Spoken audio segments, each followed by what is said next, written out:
Let's talk about variables and types. Typically when you're writing a program, you're going to be manipulating pieces of information or data. And these pieces of information and data are going to have different types. What I mean by that is you might have numbers, or you might have words, or you might have booleans, or you might have floating point numbers. We're going to see a couple of examples of these in a moment. All of these pieces of information have types. So something like the number 1 we call an int or an integer. It's just a regular number. But the number 1.1 is different from 1. It's got a different type. In fact, we can ask Python what the type is. We can say type of the number 1. Hit enter and it says int. If we say type of the number 1.1 and hit enter, we see float. It's a floating point number. It's just a fancy way for a number with a decimal place. But there are other types. There are things called strings, which are basically words. And to type a word into Python, we need to put it in quotation marks. So we can write type hello world, like we saw in one of the previous videos, and hit enter, and it says str. That means a string. It's a string of characters.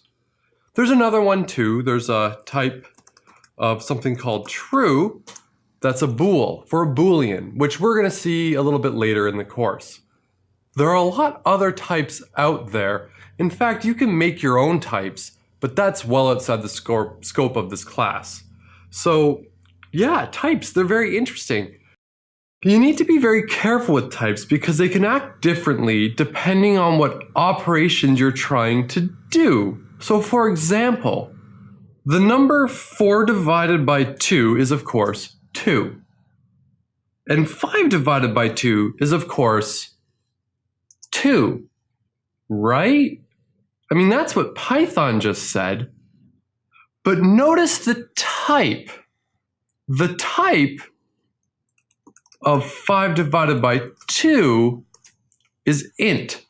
It's not allowed to have decimal places or decimal points.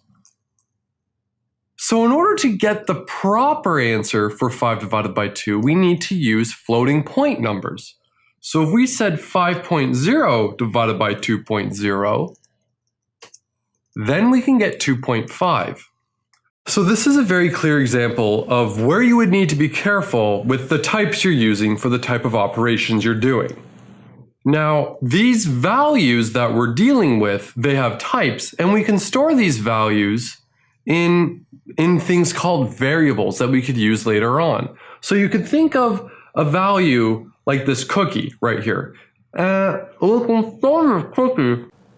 we have a value like this cookie, we might want to store this cookie to use it later on to do something with it. So you could think of this manila envelope right here as a variable. We could take this cookie and put it inside the envelope and set it aside.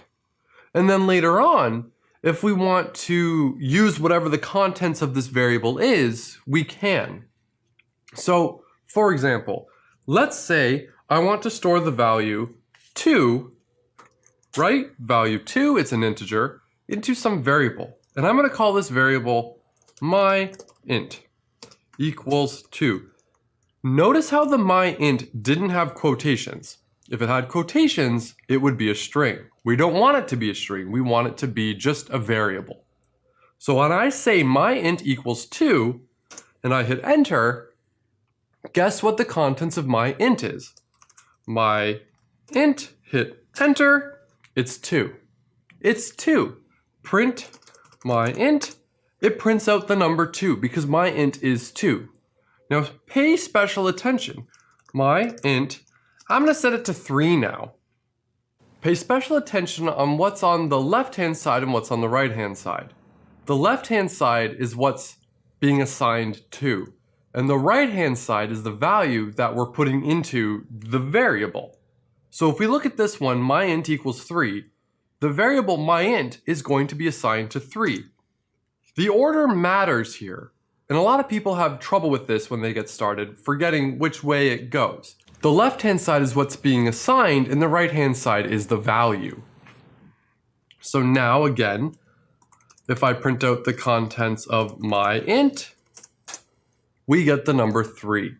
And what's the type of that number? Type of my int. Let's see, what's the type of the variable my int? It's an integer, obviously.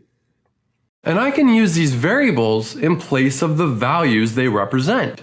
So if I say my int plus 2, what should I get? Well, my int is the value 3, and 2 is 2, so 3 plus 2 is 5.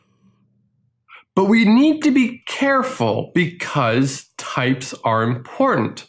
We added an integer to another integer.